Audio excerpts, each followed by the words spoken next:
এসে এসে গালি দু এসে এসে গালি দু না পুরো সালমান খান লাগছে। এখন তুমি যতই পড়াও कौन है ये लोग कहां से आते हैं ये? আমি ভিতরে যদি চায়ের ভিতরে আমার এত হাসি পাবে আমি চায়ের দোকানের ভিতরে আমার তো আরো হাসি পাবে আমি ওখানে যদি হাসতে হাসতে মরে যাই কি আরে বিয়া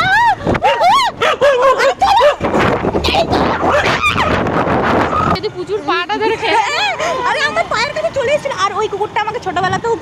মানে ছুটিয়েছে আমি কিন্তু দাঁড়াতাম না পা ভাই ভাই এটা বিয়ে ঘর হচ্ছে গাইস আমি বড় দুদিনে বড় দুদিনেই বড় লোক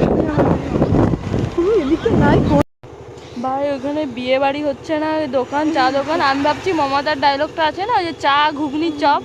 ওইটাই আমরা বিক্রি করবো ভাবছি আমি বড় লোক হয়ে যাবো একদিন মনে হয় 50 জন লোক ছিল